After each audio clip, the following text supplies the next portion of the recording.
You're now watching Wayback Wednesday, sponsored by Davenport Auto Park, the ride of your life. And also sponsored by Flores Glass, serving the area since 1977 with residential and commercial work.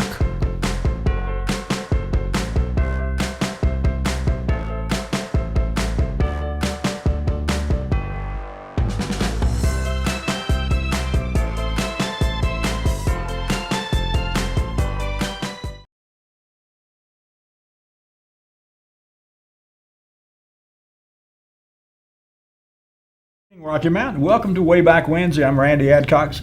Glad you could be with us tonight.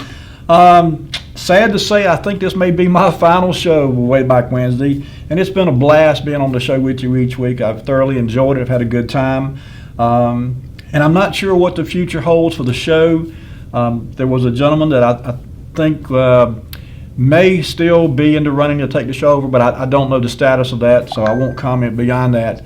But I personally have just had a ball doing this show the last almost 5 years now, and a few folks I want to issue a thank you to before I forget it. Number one, certainly WHIG TV station as a whole, the other hosts that I've intermingled with over the years, certainly Sandra Smith and her daughter Brittany and Robbie, and then Lee's with me every week. That I couldn't do the show without Lee. He's been an absolute godsend for getting these pictures on the screen for you to view, and so all of that is important to me, and all of those people have been very instrumental in getting the show put together each week and get out to you. But as I've said many times, the show wouldn't be the show without you, the viewer. So especially want to thank all of you who have called in and given me tips and ideas for shows and come by to visit. And I'm not going to be a hermit, so if you're out and about, stop by and see me. I may pop in on a guest visit if they have another host for the show in the future. I'm not ruling anything in or out, but unfortunately, right now I'm just not sure. There was another gentleman who we thought we had kind of nailed down to take over the show, and that still may happen, but I'm just not sure about that. So I will say this: if anyone has got an interest in coming on the show and taking over the show and doing it week in and week out, give me a call or give Sandra a call here at the station. 407-1111 is our, of course, a live number. Oh, we got a call. Let's get this call. Hello, caller. You on the air? Okay. What do you mean your show's gonna stop? Ma'am? What do you mean that the show is going to go off the air? Wayback Wednesday. Well, I don't know that, and I'm not saying the show's going to go off the air. I'm leaving the show myself as far as the show host, and it's been something. I've enjoyed doing it. I really have. It's been a great run. And I'm not upset with anybody. I'm not angry. I'm not mad with anybody. I just felt like it's time to make a move. And I officially retired back in January, and I've got some traveling I want to do. I've got kinfolk and old buddies in the military and so forth. And so I just felt like I needed some more time away from this. And so, like I said, I'm hoping someone will pick the show up and continue on with the show each week. But that's all I know at this point. So it's been my pleasure to be here each week. But unfortunately, I think tonight is my last night hosting the show. Well, I can appreciate your viewpoint, and I understand what you're saying. But I want you to know you really make a difference. Well, thank you. I appreciate that. Who am I speaking with? Your voice sounds familiar. Gail Bunting. Okay, Gail. Well, thank you. Right. Well, thank you for your kind words. I appreciate that. As I said many, many times, I do this show for the viewer as much as anything else, and it's been my pleasure to be with you each week. And so I hope whoever they do get to take the show over has as much fun doing it as I've had. Well, if there's anything I can ever do for you, all you got to do is call. Well, I appreciate that. I sure do. You have a good evening. And thanks for watching. All right. Bye-bye. Okay. Yeah, it's just a while ago. It's been a great run, and another call. Let's get this call. Hello, caller. You're on the air. Yes, sir, Randy. How you doing, buddy? I'm doing well. How you?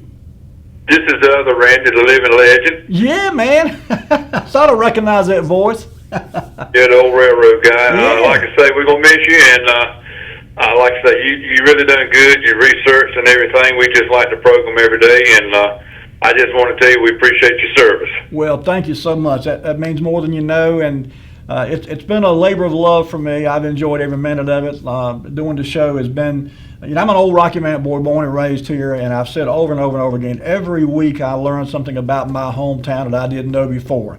So it's been great for me too. So thank you for watching. Well, I'm not going to take up your time, but like I say, we enjoyed your program, and I tell you somebody else. Can I recommend somebody who might take your place? Absolutely. Give me a name. You're going to have a fit. Who's that? Eric Dawson. You know what? I've talked to Eric, and if you can get him to come on, I would love to see him get up here, but I don't think that's going to happen. No, I do that way. He knows a lot about Rocky Mount. I'm just messing with you. Yeah. But Randy, deep down inside, in all seriousness aside, I appreciate your program, and I'm getting ready to leave the house, but I might try to tape it. But like I say, you have a good rest of the night, and take care of yourself when you get off the air. All right, buddy. You do the same. Take care. All right. You too, buddy. All right, bye. Bye-bye. Okay, Eric, it's been tossed over to you. But seriously, anybody who would like to come on the show, I'll be glad to assist in any way. I've got a lot of research material. I've got tons of information I've compiled, and I'll be more than happy to hand it over to someone else. Let me get this other call. Hello, caller, you're on the air. Good evening, Randy. Enjoying your program as usual, and just want to extend your best wishes to you, and kind of look forward to seeing you around town. And like to say, I've learned a lot about Rocky Mount. Well, thank you, Bob. Wish you well in your new endeavors. I appreciate that. And look, don't be a stranger. You know where I'm at. Come by anytime. Stop by for a visit. I know where the world headquarters are located. All right, buddy. Good to hear from you. And thanks, as always, for watching. I really appreciate that, all right? Thank you. Have a good evening. All right, bye-bye. Okay. When I was getting ready for the night show, I didn't, as usual, I start off on one topic or one thought, one idea, and sometimes I get sidetracked. Sometimes I kind of get what I call a rabbit hole, where you go in looking for one information and come out finding something else.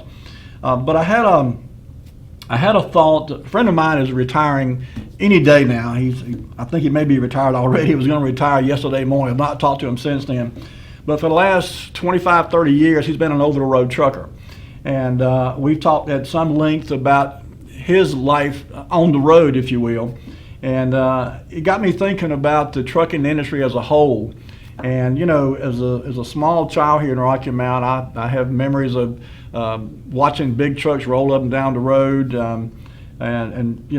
I've said before, when I was a little bitty tyke, used to stay with my grandparents out in Battleboro, out there off of Red Oak Battleboro Road. And Highway 301 back then this was before 95 was cut through here, of course, and Highway 301 was the main thoroughfare for trucks going north and south on the eastern United States anyway, this part of the country. And so I have these very fond memories of laying in an old feather bed and listening to the whine of those trucks. They were leaving town headed north on 301 and whining out and heading on. And so with that thought in mind, I said, well, let me just see what I can find about trucking and about trucks in general and about the history of trucking in Rocky Mount. And very quickly in that thought process, I realized, man, this is a gargantuan topic. There have been just loads and loads and loads of truckers and trucking companies and freight lines and transfer companies. They've gone by a dozen different names over the years. And so, but I wanted to kind of go back and just see how far I could go before I started running into the trucking industry, if you will, here in Rocky Mount. And so, like I always do, I started back with my oldest records, and that would be the newspapers.com website and, of course, the Rocky Mount City directories. So I didn't find very much on either one of those two locally, but I, of course, did some Google searches too, and I did come across some interesting information about trucking in general. And so we'll start off picture number one. This is just a picture from 1917, and it's actually a row of white, the brand name white trucks from World War I. So Lee, if you would put up item number one for our viewers. And this is actually taken from 1917, and it's actually a picture. You see it all the way across your screen. Those are trucks that were in use in World War I. And this was the first real heavy use, if you will, of trucks and moving personnel and equipment on the battlefield. Prior to that, it was horse and buggy or mule or whatever. But in World War I, there was some trucks out there. The white truck line was in existence then. And so I've not counted, it looks to be maybe a couple of dozen or more trucks there. But from 1917, it's a very old picture, obviously, but this was one of the very early instances where trucks were used on a wide scale in a great number of trucks. And I have no idea how many were used, but they were used by all the major combatants in World War I, apparently. And so a big shot in the arm for the trucking industry, for manufacturers of trucks in general, and especially for white truck. Okay, Lee, let's move on to number 2. The first ad I saw in the Rocky Mount City Directory, this was from the 1920 Rocky Mount City Directory, and there was a business here in town called the Carolina, Indiana Truck Company. And you see the address there, 140 to 144 Rose Street. And they were also listed in 2 or 3 other places. See down below, it's under the category of automobile truck service stations, and also under the listing of automobile trucks. I'm not sure why they had that listing there together. But anyway, Carolina, Indiana Truck was both a dealer as well as a service center, repair center, had mechanics on staff and so forth. And this again was 1920, so very early on, the trucking industry had made its way into this part of North Carolina, and I'm sure by now, probably before this, in fact, there were already trucking firms operating in Charlotte and Raleigh and Winston-Salem and different places. But by 1920, there were legitimate trucking firms in Rocky Mount, and therefore trucks were being sold. Okay, Lee, let's move on, if we could, then to number 3. This is just another ad from the 1920 Rocky Mount City Directory. And you see there, the brand name was the Indiana Motor Trucks, and the Carolina, Indiana dealership name here locally was how they were referred to. And so I'd never heard of this brand, the Indiana brand. I'd never heard of it until I happened to cross these ads in the 1920 City Directory. But there they were in operation, and they actually, I think, were doing quite well. I also found it interesting when I got to looking and seeing the different ways that trucks were used very early on. I mentioned World War I earlier and how they were used to transport men and equipment, ammunition and supplies and so forth across the battlefield. But obviously over the years, trucks were used to haul literally everything imaginable. Prior to that, the trains would carry equipment, supplies, freight, merchandise, so forth, and of course, horse and buggy even prior to that. But when trucking kind of got a foothold, it just exploded. By the time you get into the 1930s, the Rocky Mount City Directories in 1930 had dozens and dozens, and I mean 60, 70, 80 listings where people were listed as being a truck driver. Now, some of them drove a pickup truck hauling stuff around locally. Some of them drove panel trucks or box trucks.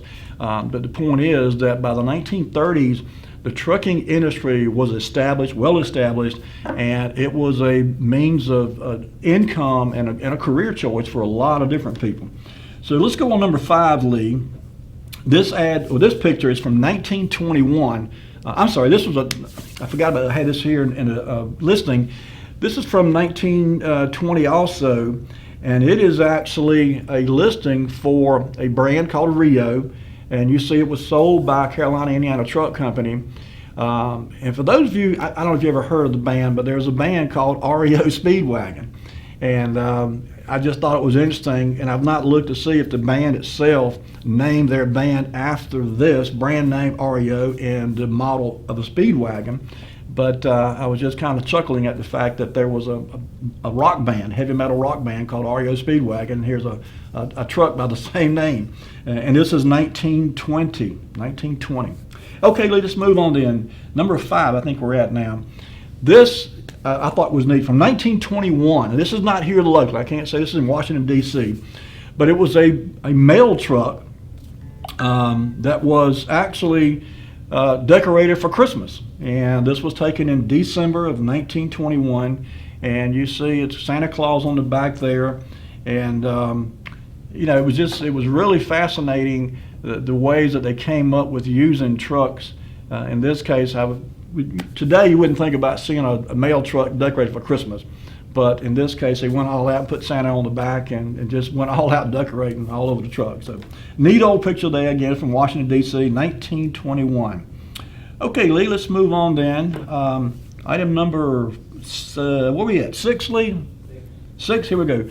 Moore's Antique Shop. And this was interesting to me because in the 1930 Rocky Mount City Directory listed Moore's Antique Shop, and you see there they offered short and long distance hauling by truck. So I guess if you went in and you bought an antique piece of furniture and you lived a ways away, they would bring it to you.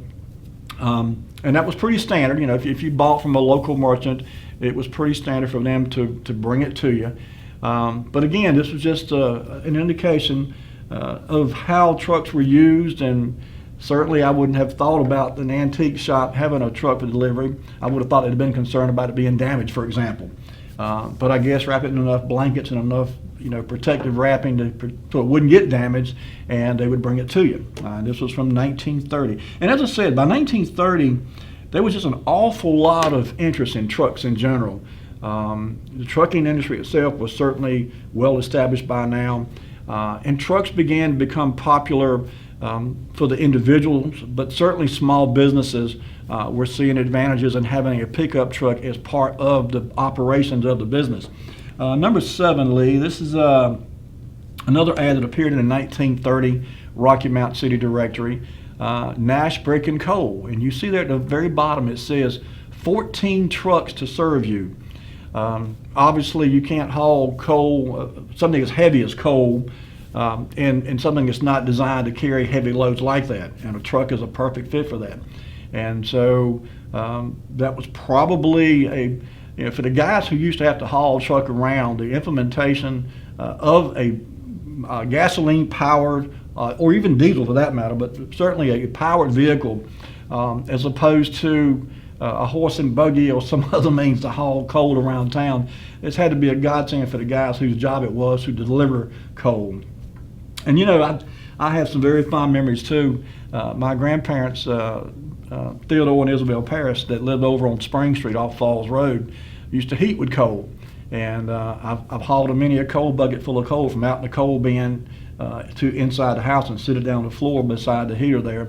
And I remember distinctly seeing the coal truck, Stalin's coal company, pull up and with a load of coal and shovel it into the coal bin out behind my grandparents' house there. So I was researching all this and seeing these old ads and thinking about, man, I remember this, and I remember when the coal was brought to the house and shoveling it into the coal bin and shoveling out of the coal bin into a coal bucket and bringing the coal bucket in the house. An awful lot of work to stay warm back in the 30s, 40s. Even when I come along in the 60s and 70s as a small child, it still was a lot of work to stay warm in the wintertime. All right, Lee, let's move on to number 8. This was also a 1930 ad. T.L. Braswell Company, and you see there they advertised Harley-Davidson motorcycles, Columbia bicycles, fishing tackle, repairing of all kinds. And I thought this was interesting because, motorcycles themselves were a pretty heavy item. So I can envision maybe a truck pulling up to Mr. Braswell's shop there on South Washington Street with a load of motorcycles. And, that's... whereas cars also were brought in on bigger trucks and so forth. Motorcycles were certainly brought in. But, I don't recall seeing this type of advertising before for Harley-Davidson motorcycles.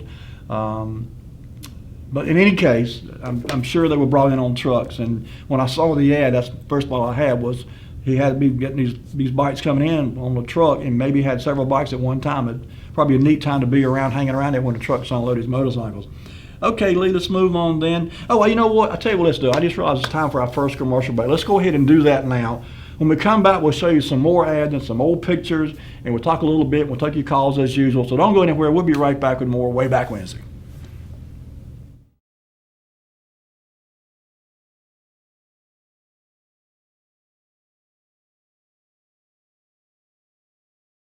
I'm Daniel Moss, owner of Cornerstone Funeral Home, and I'd like to invite you and your family to give our family an opportunity to serve you in your time of need.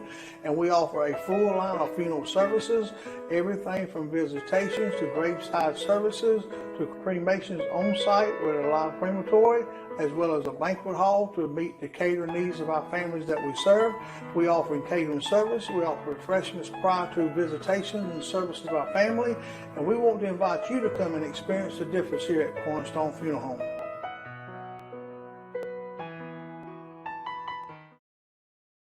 There's a main nerve that leaves your back that goes into your hip and goes down your leg. It's called the sciatic nerve. A back injury can put pressure on that nerve, causing pain, numbness, tingling. Chiropractors can actually help that. At the Hammer Chiropractic Center on Sunset, we know exactly what to do. We have very good relationships with the doctors in Rocky Mount. We like to co-manage people's care. Some medications may help us do our jobs, and our jobs may help their medications work better.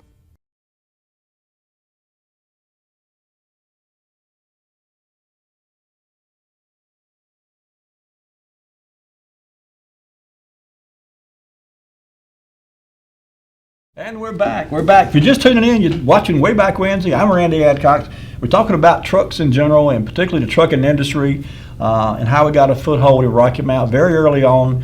And it's no disputing the fact of the trucking industry's importance on the nation's economy as a whole. From a very early age all the way up to modern day, trucks have just been the old saying is the world moves on trucks. If you got some in your home, likely it at some point or another was on a truck being brought either to you or to somebody else where you went and bought it from. So we can't overstate the importance of the trucking industry as a whole. And certainly in Rocky Mount's history, once the trucking took hold in a big way back in the 1930s, and from that point on, it was certainly critically important in Rocky Mount's growth over the years. All right, Lee, let's move on then. Number 9, I think, is where we're at next. This is from the Rocky Mount Telegram, January the 21st of 1937. And as I said, when I went back and looking at ads and so forth and trying to see where the industry was coming from and where it was headed over the years, I was a little bit surprised by this. As I said, January 21st of 1937, this ad appeared in the Rocky Mount Telegram advertising GMC trucks at Rose Buick Company. And you see there 1/2 ton to 10-ton capacity from $670, fully equipped, delivered. See us for your trucking needs. Rose Buick Company on Tarboro Street. And, in later years, some of you may remember over on North Church Street, Mr. Deans, W.D. Deans, had a GMC truck dealership out there. And so I'm not sure when he got it, and I never realized that Rose Buick had it. But I just thought it was interesting that Rose Buick at one time was the local GMC truck dealer. And a 10-ton truck is a pretty good sized truck, so you could get a pretty good sized hauler if you needed something bigger than a standard pickup truck. And Rose Buick could supply it for you in 1937. Okay, Lee, let's move on then. Number 11, December 26, 1939, this ad appeared. You see at the bottom says Twin County Motor Company, authorized Ford sales and service. And this is actually an ad for a pickup truck, and I won't go through the whole ad there. But certainly Ford, like Chevrolet and other manufacturers, were heavily involved in the trucking industry very early on. And as trucks became more popular in use in business, and the mostly men, I wouldn't say it was all men, but mostly men were the truck drivers who drove these trucks. They decided, hey, I like driving this, I like being in a truck, I think I want one for my personal use. And so that kind of was an impetus for the personal truck ownership to kind of come into play. And of course now, truck sales are right up there on par with some of the best-selling vehicles that are being sold by any manufacturer. I drive a truck myself and have for many, many years now, and I enjoy the ride of a truck. I enjoy having the ability to haul stuff around. And if you ever get used to driving a truck, it's hard to get used to driving anything else, trust me. Okay, Lee, let's move on then. Number 11, I think. This is December. That was number 11 there. We're at number. Okay. Anyway, This ad here, you see, it says call Tanner Transfer for your next moving job. We have 14 years experience in service, reliable men to handle your furniture. Let us estimate your job first. So I saw a lot of ads for transfer companies that were advertising hauling stuff. So if you just wanted somebody to move something for you, you could call these folks up. They would come get it and move it, or go pick up something for you and bring it to you. And Tanner was one that was very popular back in the 1930s. They had a lot of different ads that I saw and offered a lot of different services. And, you know, obviously a lot of these places no longer in business. And I thought back about some of the ones that were in business when I was little and growing up through the years, and a good many of them have long since gone here. One that comes to mind is Carolina Freight. They were actually, I think, out of Cherryville, North Carolina, up in the mountains, and had a big terminal down here for a number of years. I knew a couple of guys who worked there, in fact, drove a truck for them. And then many years ago, of course, they shut down the local terminal and moved operations back up to Cherryville, back up in the mountains up there. But they were just one of many that, for whatever reason, were here for a while and then moved on. Okay, Lee, let's move on. Number 12. In 1940, this ad appeared for Clay's Transfer Company, and I never knew Mr. Clay. He died before I was ever born, but I very well knew his wife, and her name was Para Lee. And I've seen her name spelled a couple different ways, and I'm not sure this is the correct spelling, but that's the way it was spelled in the Rocky Mount City Directory in 1940. This was a 1940 City Directory. But I used to rent a house from Miss Para Lee Clay. In fact, right there where McDonald's and Taco Bell is on Sunset Avenue, there was two houses there side by side that were identical. Miss Clay lived in one of them, and her sister lived in the other one. And both of those houses were moved from that location, and one of them was moved over on Wayne Street, which is one block off. If you come out of McDonald's parking lot and come straight across Sunset, that's Crescent Drive, and you go a half a block and turn left, and that's Wayne Street. And I used to live in Miss Clay's house that was moved over on Wayne Street when I first got out of the military back in 1986.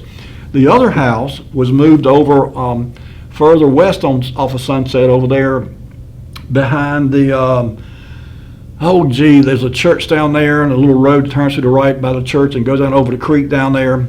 That area back up in there. Brookview, I think, is the name of the street. But anyway, those two houses, after Miss Clay's sister passed away, she actually moved herself, and then she took both those houses and moved them. But I was a tenant from Miss Clay for many years when I first got out of the Navy, and we lived over on Wayne Street for, 15-16 years, I guess it was, in a little rental house over there. I never knew, when I knew Miss Clay, I knew her husband had passed away at a fairly young age. In fact, I think he was 48 when he passed away, and she never remarried. I'll tell you a little bit more about him a little bit later on the show, but Clay's Transfer back in the 1940s was a pretty good sized trucking company too. In fact, they had an operation on North Church Street you see here. They also had an operation out on Highway 97 out there adjacent to where the old Avalon Airport used to be. They had an operation out there as well. And they were one of the more, successful trucking companies for a long time around here. Okay, Lee, let's move on then. Also in 1940, in the 1940 City Directory, was this ad. And this is, like you see the headline there, Clay's Transfer Company, local and long distance hauling, fully insured, and the address 900 North Church Street. Big rigs have changed a whole lot over the years, haven't they? I mean, that's a 1940 model truck, I'm sure. This picture came out in the 1940 City Directory, so I'm sure that was probably a brand new truck, or very close to being brand new if it wasn't brand new.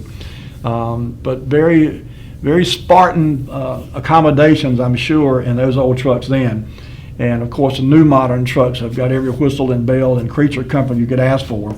We'll show you a picture of one of those a little bit later on the show. But in 1940, for over-the-road hauling, long-distance trucking, this was what you would see quite often.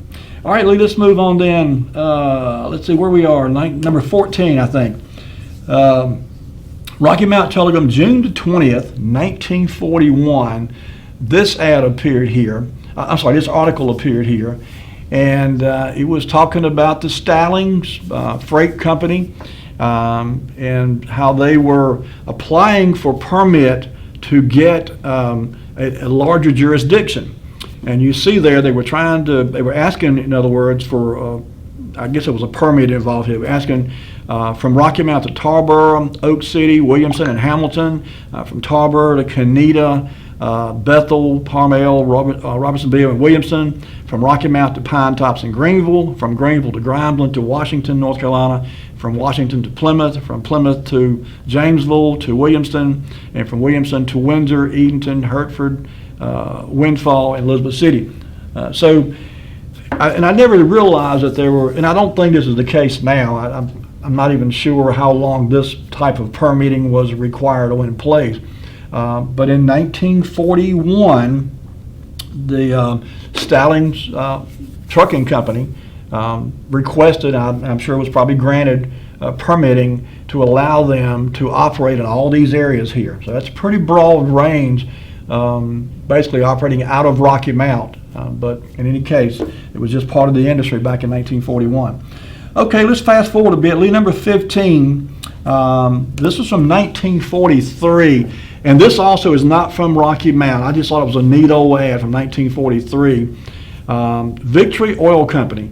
Now, when I first saw this, my first thought was, okay, well, this is a World War II era truck, but of course in 1943 we had not achieved victory yet, so it was a little bit premature. So I'm less inclined to think it was in reference to World War II, even though it was in that era.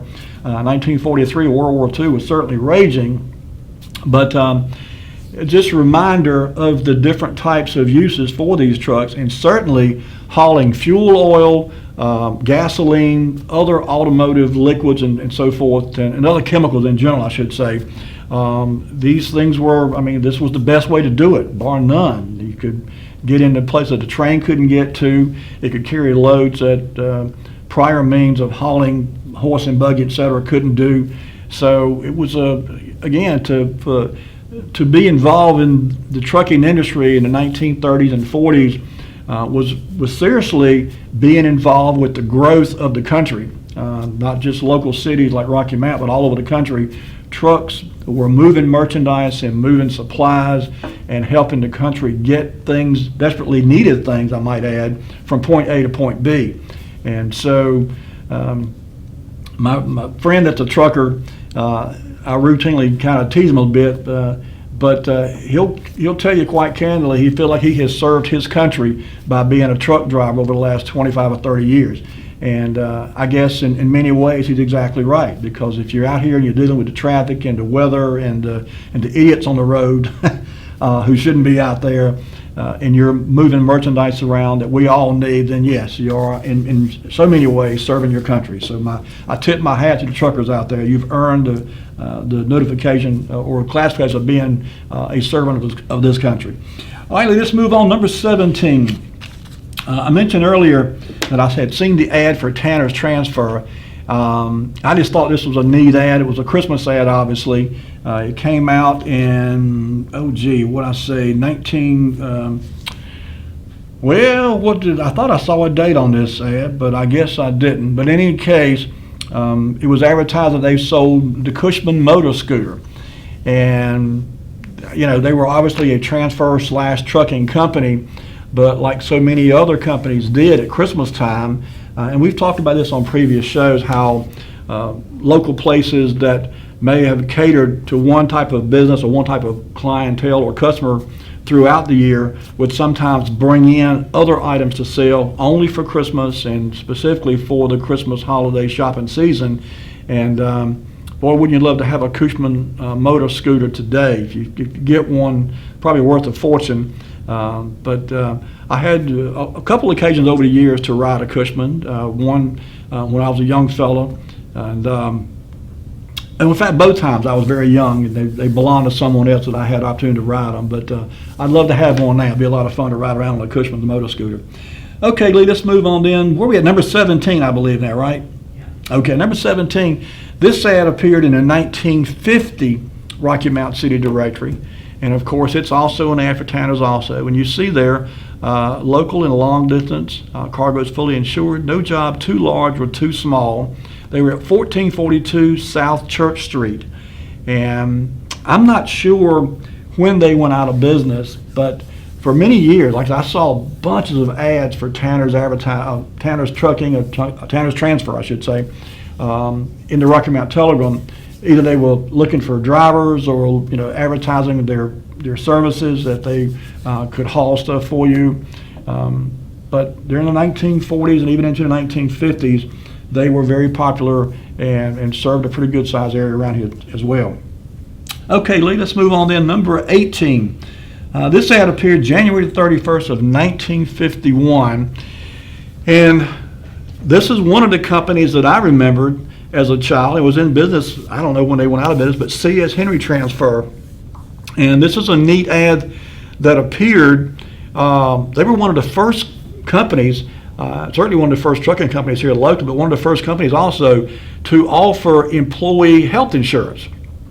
And so it was a kind of a joint effort between the local hospitals and insurance companies to get people insured. And so C.S. Henry Transfer, and this is a group of their employees out in front of one of their trucks there, signing up for health insurance. And again, this was in 1951. So, health insurance, people think it's always been around, but it wasn't always around.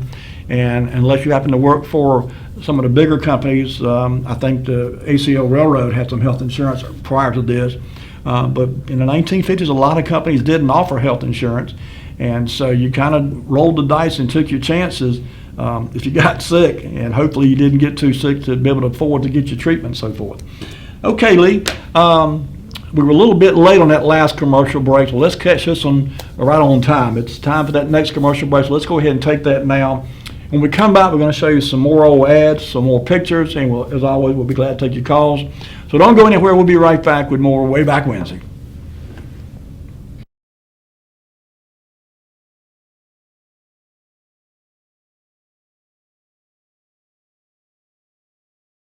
I'm Daniel Moss, owner of Cornerstone Funeral Home, and I'd like to invite you and your family to give our family an opportunity to serve you in your time of need.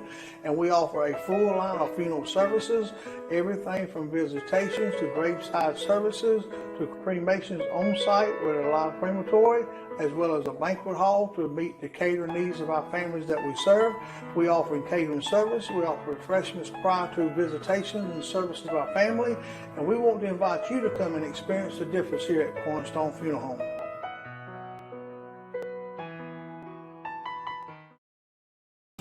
There's a main nerve that leaves your back that goes into your hip and goes down your leg. It's called the sciatic nerve. A back injury can put pressure on that nerve, causing pain, numbness, tingling. Chiropractors can actually help that. At the Hammer Chiropractic Center on Sunset, we know exactly what to do. We have very good relationships with the doctors in Rocky Mount. We like to co-manage people's care. Some medications may help us do our jobs, and our jobs may help their medications work better.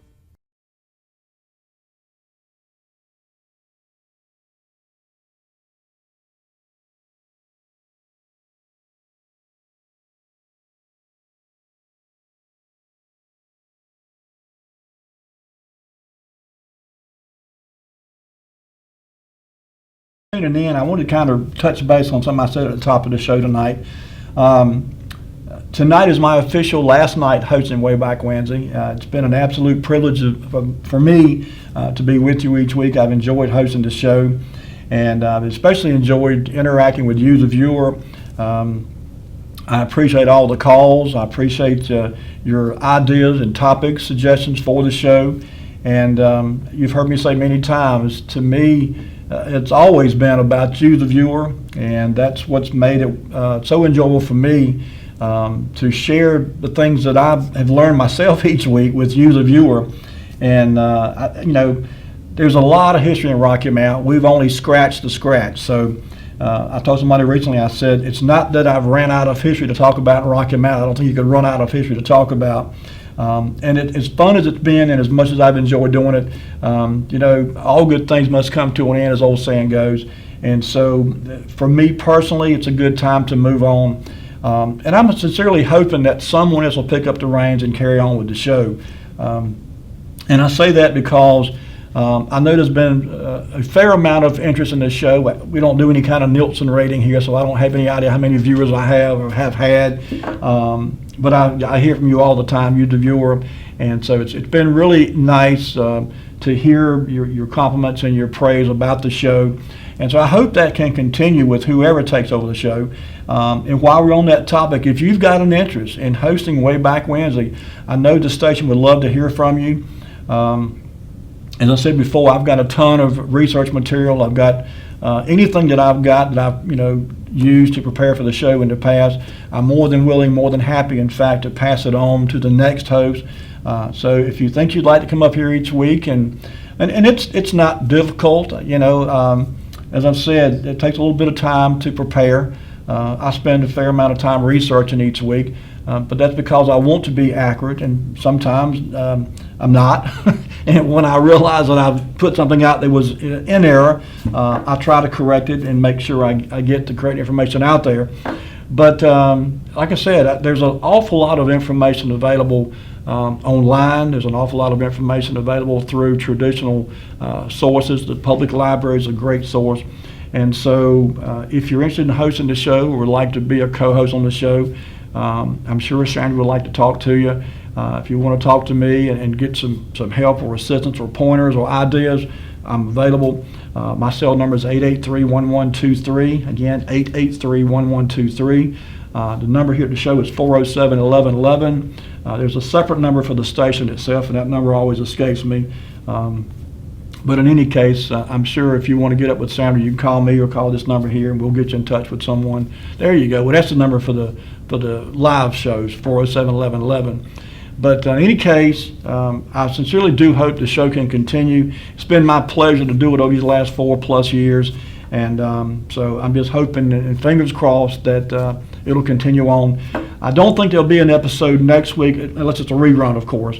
Beyond that, I don't know. Next Thursday is July 4th, so with next Wednesday being July 3rd, I think they're going to just do reruns for all the programming for Wednesday night. So beyond that, I honestly don't know. But in any case, I just want to kind of reiterate that they're seriously looking for someone to take over my position here. And so if you have any interest at all in doing that, then by all means do that.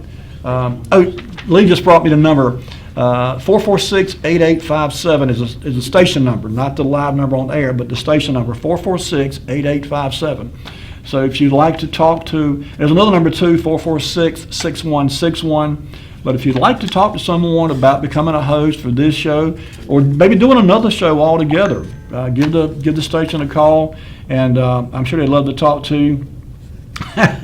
I just got a text from my buddy Randy out in Tennessee. He says, a little too far away from me, and I appreciate that, Randy. You'd do a great job, I'm sure, if you were here. So if you decide to move back to Rocky Mount, we got a spot for you, buddy. All right, let's jump back into it, Lee. I think we left off at number 18, so let's jump in number 19. January the 12th, 1954, I found this ad. That's the last one we just saw, yeah. So let's go to the next one. I think that's 18 right there, right? Okay. All right, so, yeah, we just saw this one too. So that's, what number is that, Lee?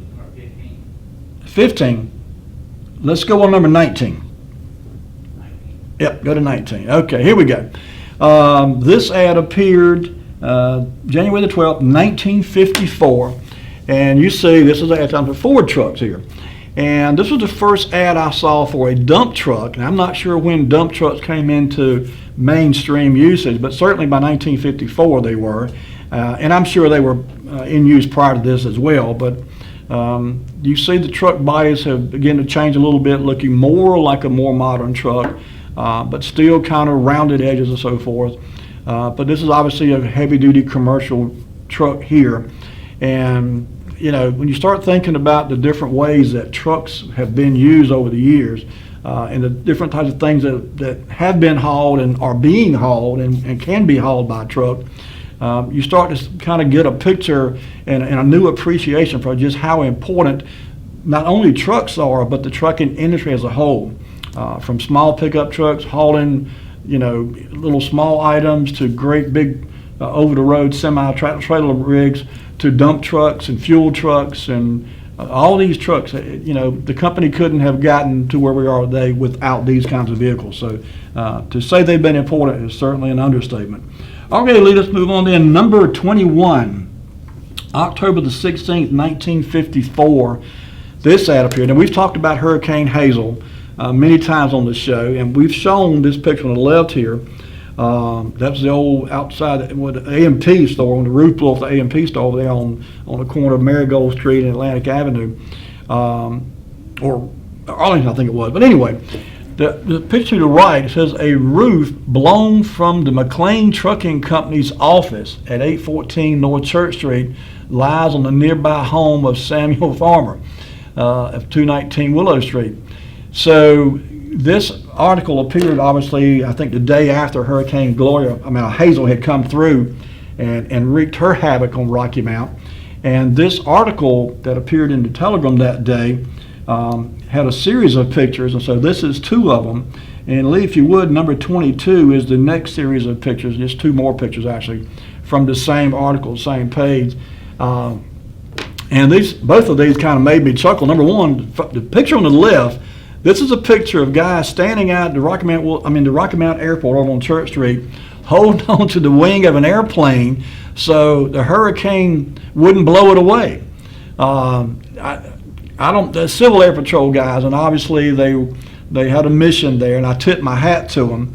I dare say you wouldn't get anybody today to volunteer to go out there and hang on to an airplane wing, knowing a hurricane was in process. But they did and held it in place. I think they were there for, I don't know, in the article I think it says for an hour maybe or less. They took turns, I think, hold the plane down so it wouldn't blow away. And then, of course, on the right there, you see workmen sweep splintered glass on the showroom of the Thomas Ferris Motors on South Church Street. So when Hazel came through, it blew the glass out of the plate glass, it blew the glass out of multiple buildings all over town. And so this was I had not seen this particular article before. I'd seen some of these pictures, but the article itself, I somehow or another had overlooked it, I guess, because I've looked at several articles and pictures about Hurricane Hazel from 1954 many times. But anyway, just a couple neat pictures there. Let's move on, Lee. Number 23, January the 19th, 1955. This appeared in the Rocky Mount Telegram. And it's another article about the local Civil Air Patrol. And what they're showing there's a mobile headquarters, if you will, mobile operations center, I guess, for the Civil Air Patrol. And we've talked in the past, about how important Civil Air Patrol has been all over the country. And certainly Rocky Mount Civil Air Patrol is still active. Tip my hat to Bob League, who's a member of the local Air Patrol. But this was a mobile operations center, if you would, that went around, and I'm not exactly sure what they did. Neat article there that talks about the Civil Air Patrol itself and their importance locally. But this was from 1955. Okay, Lee, let's move on then. Number 24, October 23rd, 1957. This ad appeared, and says Style Power marked the 1953 Chevrolet trucks. And you see there, this is a early tractor trailer rig. You see the truck there, and it's backed up to a trailer. And that's an interesting thing too. When I was doing research and looking specifically for pictures of various trucks and particularly tractor trailer rigs, how they were referred to over the years has kind of changed quite a bit. And you'll hear and see some ads referring to them as semi-rigs. Sometimes they're referred to as a semi-trailer. Sometimes they're referred to as a tractor/trailer or a tractor and trailer. So you refer to it that way also. But this was a 1958 truck that was advertised in late 1957, October 57. So the 58 models had just come out. And again, you see we're getting a little more modern look to this truck now. We've kind of migrated from the old rounded trucks from the 30s and 40s to now the 1958 model, looking more like a quote-unquote modern-day truck. Still very Spartan, and I'm sure very few creature comforts, for lack of a better term, on the inside. But again, the mission was to have a truck that had the power to pull a loaded down trailer. And so both Ford and Chevy and GMC, of course, were instrumental in getting trucks out there on the market that would accommodate these kind of loads. Okay, Lee, let's move on then. Number 25. January the 27th, 1958. I mentioned earlier that Wiley Clay of Clay's Transfer died very young. And I always knew that, and I did not know until literally today when I stumbled across this ad that he died by suicide. I never knew that. His wife, Miss Paralee Clay, was my landlady for many, many years. And she was in many ways like a member of my family. She was well into her 80s when I met her. And when her husband died, she never remarried. And she had told me when I first met her that her husband was deceased, and I said, he must have died very young. And she said, yeah, he was 48. But she never mentioned the fact that he took his own life, and I never knew that until I stumbled across this article. And it doesn't give any reason or any idea about what caused him to make the decision to take his own life. But he was 48. I'm guessing she was a few years younger. But she ran that business after her husband passed away. She herself ran the business, and of course she had help. And I'm not sure when she retired. By the time I met her in the 1980s, she was indeed retired. Like I say, she was already in her 80s by then. And super nice lady, and I always got along great with her. She would call me to come to her house and do little odd jobs for her. She owned a bunch of rental properties, I said earlier. I rented a house from her. She had several others. And she would call me and say, I've got something wrong at this house. Can you go take a look at it? And I said, yes, ma'am. I'd go look at it for her. We just had a really good relationship. And like I said, she was almost like I won't say a grandmother, but she was certainly like a member of the family. And I was kind of saddened to realize that her husband had taken his own life like that. I never realized that. But anyway, okay, let's move on. Number 27. December the 22nd of 1965, this ad appeared. You can't talk about trucks without talking about International. And you see the body style is starting to change even more now. We're in 1965 model here. This is an International truck. And this is the first time I saw an ad that actually put a focus on comfort. You see the headline, V8 Comfort Test.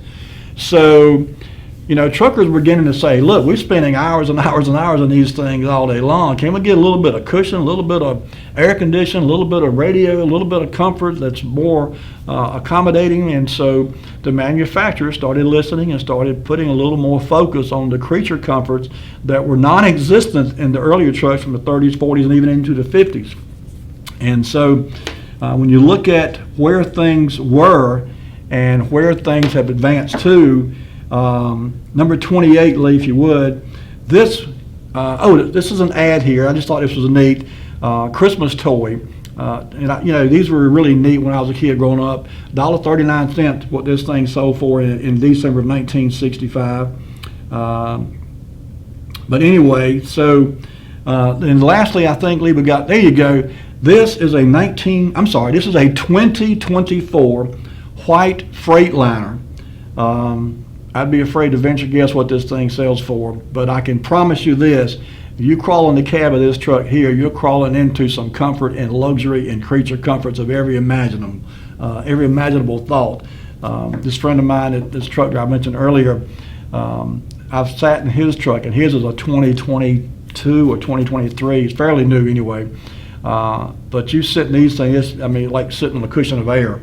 They are really nice. Plenty of room. He's got a refrigerator and a TV, and he's got like a little apartment in there. But they're really nice trucks, and so truck has come a long way. I just thought this was a neat story. My buddy Randy asked me to look into The Rocky Mount Municipal Stadium used to have, during the baseball games, they would do a free pony giveaway. And in 1969, this little fella here won the pony, and his mother said he would be allowed to keep it. But this is something they did for several years, and I had forgotten this. I seem to recall, once Randy mentioned to me, I happen to recall that they had given away ponies on occasion. But it went on from like 1963 or 64 up through 1969 or so, and they gave away quite a few ponies. I guess they would get them locally and give them away at the ball game. So neat old story there. Lee, bring it back to me. That's going to do it for us tonight, folks. Again, thank you so much for all your viewership over the years. It's been my pleasure to be with you each week. And I may be back as a guest host if someone comes in and wants to take over the show and needs some help or wants some moral support. I'm more than happy to come back and do that. But apart from that, I think tonight is my last show. So thanks again. God bless you all. Take care of yourselves. Be kind to one another. And we'll see you somewhere else later on. Good night. Bye-bye.